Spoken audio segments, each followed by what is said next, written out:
know, photographers do these jobs to stay behind the camera. Yeah, man, you can tell we're a bunch of goobers that don't like to be in front of the camera, man. I hate this color. Which one am I looking at? Is that one there? Okay, just straight in this. Okay, perfect. I'm a photojournalist here, sometimes describing to it. We'll say photographer, we'll say videographer, and I think a photojournalist really captures the work we do. That looks super nice though. I am a multimedia journalist, I am a reporter, and I'm a photographer. I do everything. I honestly don't like being on the camera that much at all. I can do it, but to me, the less you see of me is the more you get to hear of somebody else. It's not about us, you know, it's about the people that deserve to have their stories told. There's no story too small for us to ignore, and everyone has an aspect of life that matters. It's extremely rewarding for me, just helping those people in the community, highlighting all those people and their stories and doing the best that we can for them. That's the reward, that's why we do it.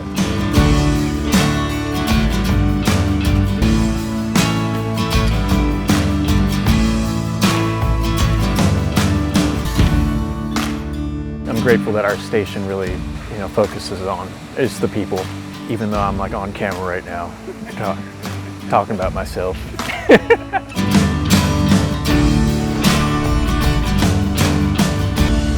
One of the highest honors I can get is when I go to a story and I'm interacting with kids, which I think is really important to do. And a little boy or girl says, "See you later, camera girl."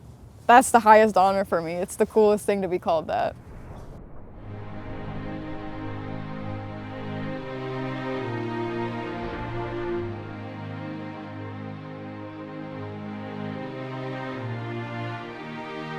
No, this was the first time coming here, and I mean, you can tell this is such a place of honor. As soon as you come here, it's just such a place of reverence as well. You just come and it's just the sounds of the fountain. There's just kind of a peace to it. And I remember thinking, like, it's kind of wild that the National D-Day Memorial is in such a small town, you know, but then you understand the connection that this small town has to D-Day and how much D-Day affected this small town. It makes sense, and I couldn't think of a better place for this place to be in terms of honoring those that went on that important day, you know. Yeah, a bit of a drive, about 2.5 hours, but you know, it's one of those things where 2 hours is nothing to tell a story like this. But on June 6, 1944, the soldiers would spearhead the invasion of Normandy. 19 Bedford boys from A Company were either dead or missing. Another Bedford man in a different unit was also killed. It was the largest per capita loss for one town in America. And knowing that, you know, I'm doing my small part to immortalize those stories, I guess, in a way. You know, it'll always be on the internet forever. You know, it's like 2.5 hours to drive to do this story is nothing. And being very nervous about it because this is a very important story to tell, and making sure that you're doing it right and telling it with respect as well. Because this is such a small, tight-knit community, and it affected that community in ways I can't even imagine. Never fully recovering from losing her second son. My mother, till her dying day, never quit talking about Jack. She just felt like a part of her died when Jack died. That took a toll on her. The impact of D-Day on such a small community with a National Guard unit having 20 people killed, I think is really poignant. Printed out photos of the 20 Bedford boys and found each grave and placed those photos there to have that face for the viewer to kind of connect with. It's just a bit more powerful to see the faces, as you know, and put the faces to the names, and to understand that these were young boys that went over there to fight and die for our country. I remember her just going through all of the personal effects that he had, and it's just really powerful to hear that connection that she had with him while barely even knowing him. You know, she was such a little girl at that time. And it's hard to keep it together during interviews like this, because it is so personal, and you can tell that the love that she had for her brother that she barely knew. And it's one of those things where, you know, I might be behind the camera, but I mean, it affected me as well, just hearing her talk about finding the news and that her brother had passed, and how much it really affected her mother too. I believe she said that her mother never fully recovered from it, and that's just something that I can't imagine. You know, Hollywood is actors, you know, but these are real people that we're meeting and hearing these stories from. And I've always felt that, you know, these are real stories. Like, history to me is always much more engaging and compelling than fiction. And so I've always gravitated towards longer form stories. And so having the opportunity to work on a story like this is incredibly rewarding. Like I said, it's my small part to play in keeping this history alive, and hopefully sharing a story that people may never have heard of before. And I think that's really important.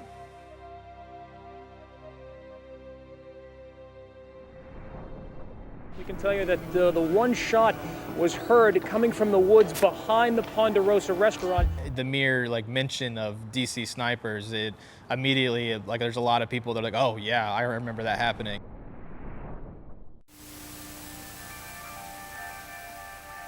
In October of 2002, police and federal agents were searching for a serial sniper. 2002, I was in 4th grade when that happened, so I do remember the news coverage, even though I was all the way in Indiana. You're watching the News 6 Network. We can tell you that the one shot was heard coming from the woods behind the Ponderosa restaurant at about 8 o'clock this evening. It was just one of those things that just kind of remember seeing on the news when you were younger. While walking across the parking lot of the Ponderosa Steakhouse in Ashland, a Florida man named Jeffrey Hopper was shot in the abdomen and critically wounded.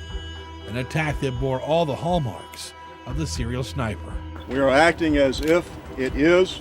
We will continue on that mode until we know that it is not. It was one of those, just looking back, that it had been so long that people were willing to speak. As the shootings continued, it looked like the jurisdictions hadn't had a whole lot of cooperation with each other. So I called Dave and said, Dave, we need to get a plan together. Especially with the law enforcement, sometimes aren't typically eager to go back and look back on things from in these kind of cases, which makes sense. I tell you, it was a lot of good police work done. But just through the relationships with our reporters that they had with them, that they knew that, you know, we were gonna be fair and really just try to tell the story of what happened. At the time, Colonel Stuart Cook was the sheriff of Hanover County. Everybody was on edge. It was frightening times. I mean, as I said, for everybody, law enforcement included. Looking back on that and just really highlighting the awesome work that the law enforcement did to stop these guys in the end. And he made it known his team was going to operate differently.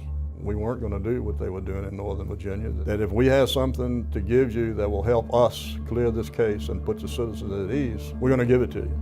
But until then, we're not coming back out here and talking to you every 30 to 45 minutes just to have a dog and pony show. The main takeaway should have been how impactful, Hanover Sheriff's Department and our local law enforcement here in our area was to a giant national case like that FBI was working on, everyone was working on around the clock, and it really came down to just the great police work that they did here in our local area, and the people that are serving us helped in a case that big, and it really paid off in the end. From the bullet shell casing to a letter from the snipers that had been found tacked to a tree, the evidence found outside the Ponderosa would prove critical to solving this case and later prosecuting Muhammad and Malvo. That's why Cook and his deputies processed everything. It was September 19th, just after 4 in the morning. We have a lot of archival tapes of so many things that have happened, and it's interesting that sometimes even within our own station, people don't really realize how the scale and magnitude of the things that we cover on a daily basis. It might just be another day at the office for us, but I mean, these things, it lasts forever because we're capturing it now, and like that'll be there years and years from now. The big thing was we had so much archival footage to look through, and so with that, it was just try to figure out a way of how to go through and show all the best stuff, and this was the one thing that came up with as far as working this monitor and putting the video into that and going back to the scenes of like where this video was originally captured from.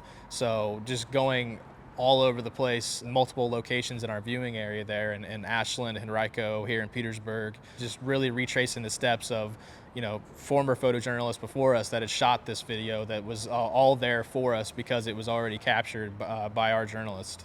Because that's all it was just kind of moving this around like this, putting the footage in there in post. So I really was just walking around the streets in the dark with a TV monitor like a crazy person. 2 decades have now passed since the Ponderosa shooting, but Cook and Hines still vividly recall how their deputies and their community responded with vigilance. You know, we try to take, you know, everything we work on as seriously as possible, but this was one obviously that, you know, the mere like mention of DC snipers, it immediately, like, there's a lot of people that are like, oh yeah, I remember that happening, and it just makes sure that we, you know, did it as correctly and like thoroughly as possible. Everybody was saying thank you for what you're doing.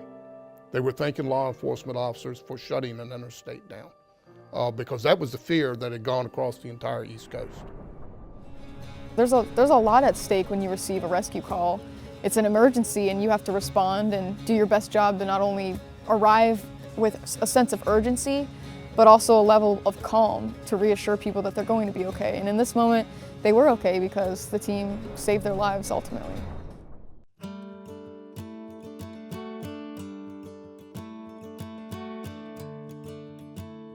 Because news happens everywhere, it can happen anywhere, and sometimes these things happen 5 minutes away from our station, and sometimes they happen 2 hours away.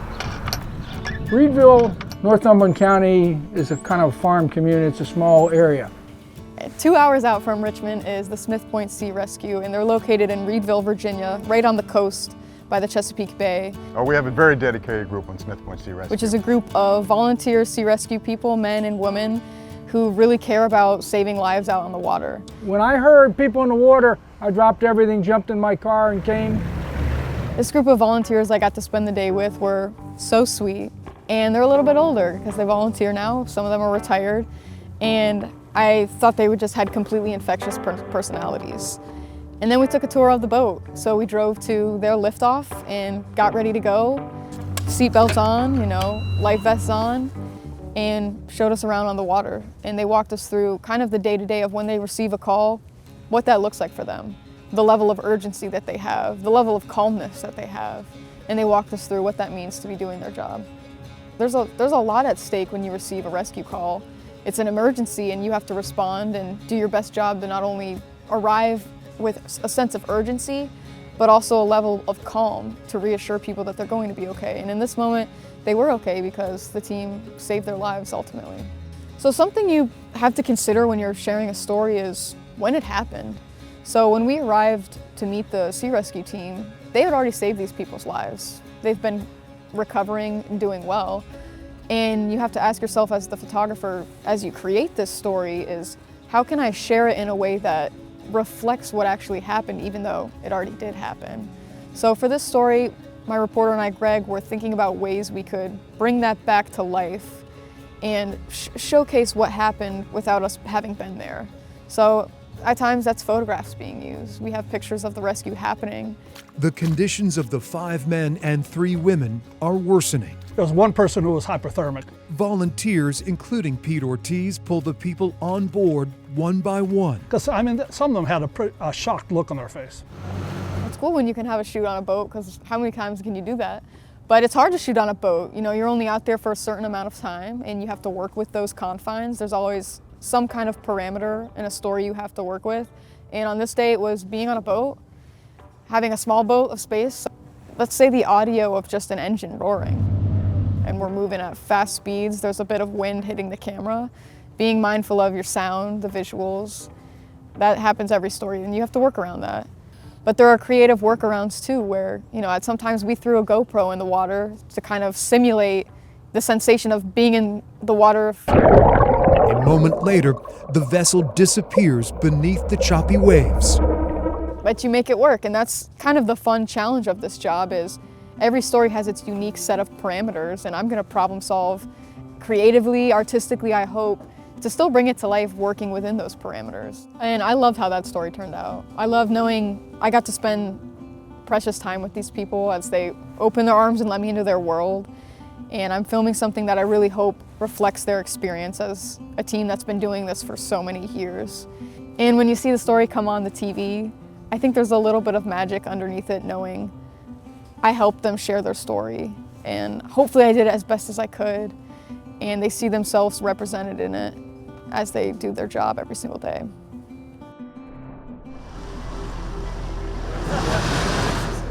This is crazy. People were in shock. People were in disbelief that this was happening to this elementary school. I saw people in tears. One distinct gentleman that I remember talking to, he told me that he went to Fox Elementary School when he was a child. It was something I didn't expect, and it was early in my time here in Richmond. It's just a tragic loss to the community. And it was a night I won't ever forget. I remember turning down Robson and just seeing like a wall of smoke and it being so thick and so distinctive. This is crazy. People were in shock. People were in disbelief that this was happening to this elementary school. I saw people in tears. One distinct gentleman that I remember talking to, he told me that he went to Fox Elementary School when he was a child. I would imagine a lot of people were just here just looking at it because it's something that you just can't ignore. And for me as a storyteller and most importantly as a journalist, I can't ignore this. It's been burning for about an hour, I know at least. I'm really humbled just having people just talk to me with something like this. Looks like this thing is just getting started in a way. Woo! I hope the school isn't gone. Scary situation, and it was a lot of unknowns at the time, and I just did what I had to do and just talk to people. It's a historic property. The kids alone, what are they going to do on Monday when they have to go back to school? That's all that comes to my mind. So I took it upon myself to stay there, maybe up to 2 hours, and I stayed maybe an hour and some change afterwards just to produce a piece for the community. I want to say it's for the show and it's for me, but it's for them, and it's something that people are going to wake up to and just be in disbelief that this school, this historic school, was gone.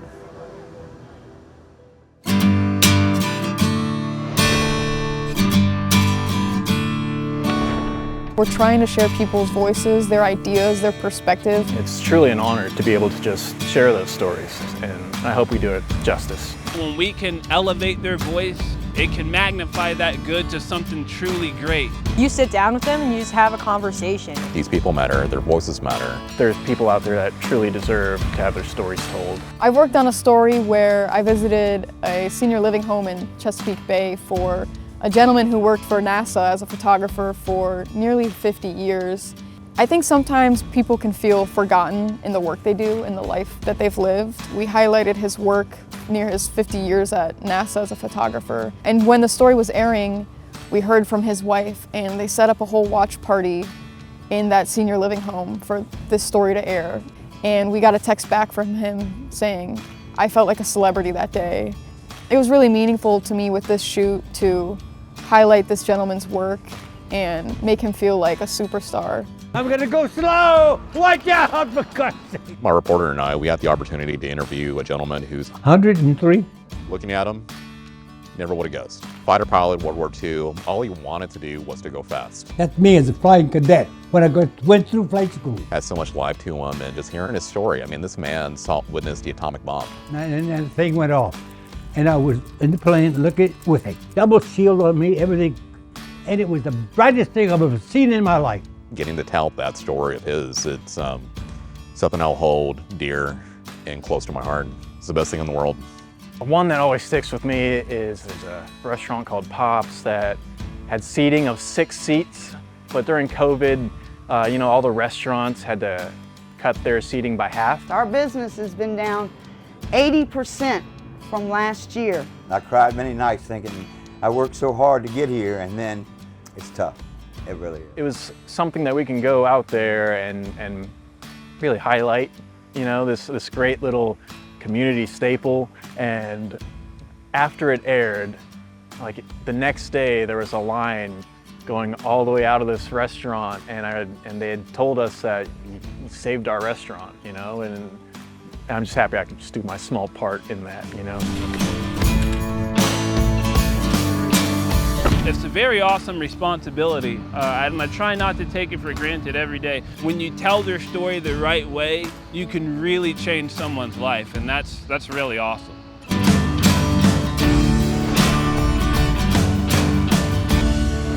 It's the little good we do along the way that really matters, you know? And I hope the little good we do with every story that we do, I hope that matters along the way.